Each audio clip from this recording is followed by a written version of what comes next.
ഓർത്തരം നീ പറഞ്ഞ ആള് ഇപ്പം വരും. ഇതിലോട്ട് ഒരിക്കലെങ്കിലും അയാൾ പോവാണ്ട് നിക്കൂല. നിനക്കെങ്ങനെ പരിചയം? മിന്നാന്ന് നമ്മളെ അരിയാട്ടന്റെ പീടിയില്ലേ, ഞാനവിടെ സാധനം മേടിക്കാൻ പോയതേനു. കട നിറച്ചു ആള് നല്ല തിരക്കേനു. അതിനിടക്ക് ഒരാളെ പ്രവൃത്തി എന്നെ വല്ലാതെ ആകർഷിച്ചു. ഇയാളോട് ഉള്ളിന്ന് സാധനം എടുത്തു തരാൻ പറഞ്ഞു. പിന്നെ ഇയാള് ചുറ്റും നോക്കുന്നു, എന്നെല്ലാം നോക്കുന്നുണ്ട്. ഞാൻ കാണാതെ പോലെയാക്കി. ഇയാള് മെല്ലെ ഇങ്ങ് വന്നിട്ടതാ മോനെ മേശ ഇങ്ങ് വലിക്കുന്നു. CC ക്യാമറ ഇല്ലേ? CCTV എല്ലാം ഉണ്ട്. അതൊന്നും ഇയാൾക്കൊരു പ്രശ്നമല്ല. കംപ്ലീറ്റ് എടുത്തിട്ട് നിമിഷം നേരം കൊണ്ട് ഒറ്റ പോക്കാം. തിരിഞ്ഞു നോക്കുമ്പോ ഇയാൾ അഡ്രസ് ഇല്ല. മേശിങ് വലിച്ചേരം പൈസ ഉണ്ടാ. അരിയാട്ടന് കുലുമാലി. CCTV നോക്കുന്നുണ്ട്. CCTV നോക്കുമ്പോ ഇങ്ങനത്തെ ഒരാളും ഇല്ല, അങ്ങനത്തെ ഒരു സംഭവേ നടന്നിട്ടില്ല. ഇതെന്തൊരു മറിമായ. ഞാന് അതോടുകൂടി അയാളെ കട്ട ഫാനായി.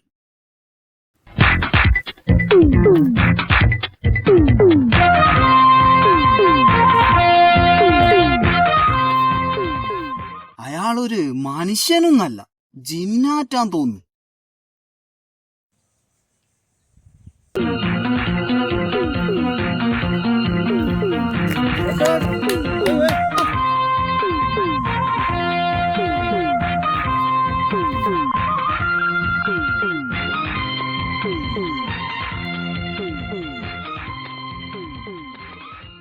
മങ്ങന്റെ ആളല്ലല്ലോ?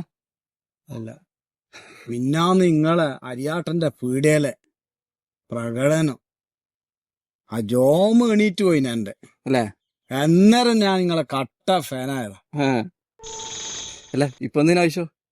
എല്ലാം നമ്മളെ ഒന്ന് പഠിപ്പിക്കുവോ? എന്ത് മോശണോ? നമ്മളെയും കൂട്ടുവോ? ഓ രക്തത്തെ തിരിച്ചറിഞ്ഞു. വല്ലാതെ ക്ഷീണോ, നല്ല കഥപ്പുണ്ട്. ഇവിടെ ഇരിക്ക്.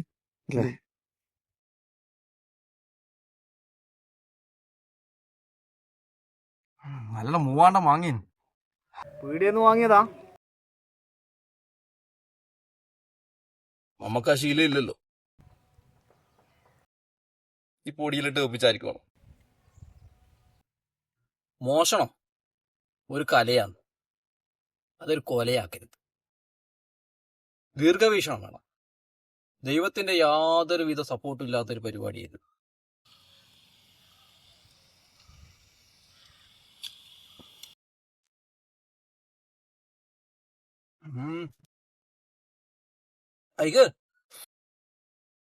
നയിച്ചിട്ട് തിന്നുന്നതിനാ രുചി. അസൂയക്കാർ വെറുതെ പറയുന്നാടോ. കട്ട സാധനം തന്നെയാടോ. അതിന്റെ രുചി വേറെ കിട്ടുക. തുറക്കാൻ പറ്റുന്ന പൂട്ടേ തുറക്കാവൂ, വെറുതെ സമയം കളയാൻ പാടില്ല. ഇനി നിന്റെ ഈ തടിയില്ലേ, അത് കുറക്കണം. അതെന്ന് ഇതെല്ലാം കുറയണം, വയറ് കുറക്കണം. ഇതിലോട്ട് എന്തെങ്കിലും പോകാൻ വേണ്ടിയിട്ടാണ് ഈ പണിക്ക് വരുന്നത്. എടോ, എപ്പോഴത്തേക്കും പോകാൻ വേണ്ടിയിട്ട് നമ്മൾ ഈ പരിപാടി ചെയ്യുന്നു. കമ്പിന്റെ ഉള്ളിലോട്ടെല്ലാം ഇറങ്ങേണ്ടതാ. ഇരിക്കും. ഇതെന്താ ഈ പ്രായത്തിൽ ഇപ്പൊ ഒരു കക്കാനൊരു മോഹം? പണിയെടുത്ത് മടുത്തട്. മേസരിന്റെ ആട്ടും തുപ്പും കേട്ട് മടുത്ത്. ഇനിയെങ്കിലും ഒന്ന് സുഖിച്ച് ജീവിക്കാൻ മടിക്കാണ്. ഇരിക്കും. വേറൊരു കാര്യം എന്താ വെച്ചാല്, പണി എല്ലാ ദിവസവും എടുക്കണം. 365 ദിവസം എടുക്കണം. ഒരു ദിവസമേ കൂലി ഉണ്ടാവും.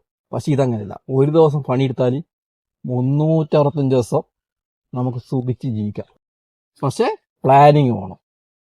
പട്ടിയുണ്ടോ പൊട്ടക്കിണറുണ്ടോ എന്നല്ലോ എപ്പോഴും ശ്രദ്ധ വേണം. ഓരോ പൂട്ടും നിങ്ങൾ വിദഗ്ധമായി തുറക്കുമ്പോൾ നിങ്ങളെ പൂട്ടാനായിട്ട് അവരൊരു പൂട്ട് റെഡിയായിക്കൊണ്ടിരിക്കും. വളരെ സൂക്ഷിക്കണം, ആർത്തി പാടില്ല. മോഷണം നടത്തുന്ന വീട്ടിൽ നിന്ന് ഒരു സാധനം എടുത്തിട്ട് കഴിക്കാൻ പാടില്ല. ചിലപ്പോൾ ഫ്രിഡ്ജിലെല്ലാം വില കൂടിയ മദ്യങ്ങളെല്ലാം ഉണ്ടാവും. അതൊന്നും എടുത്ത് കുടിക്കരുത്, പെട്ടുപോകും. പിന്നെ AC-ന്റെ എല്ലാം തണുപ്പ് കാണുമ്പോൾ ഒന്ന് കിടക്കാൻ തോന്നും. ഒരിക്കലും ചെയ്യരുത് കേട്ടോ.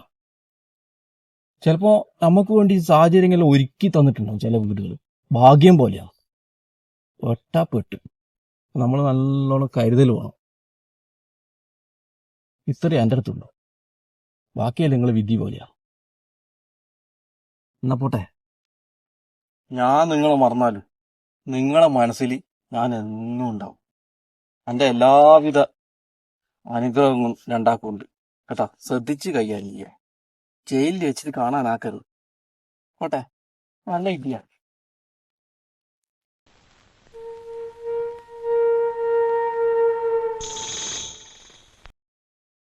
ഇപ്പം തന്നെ അടിച്ചു മാറ്റി കളയാ. സമയം എത്രയായി? എടാ എന്റെ വാച്ച് കാണില്ല. മൊബൈലിൽ നോക്കറ എനിക്ക്. മൊബൈലും പേഴ്സും കാണില്ല. അതെ, വണ്ടിയും പേഴ്സ്. അയ്യോ,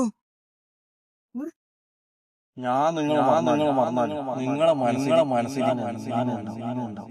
എന്റെ എല്ലാവിധ അനുഗ്രഹങ്ങളും രണ്ടാക്കുണ്ട്. ശ്രദ്ധിച്ച് കൈകാര്യം.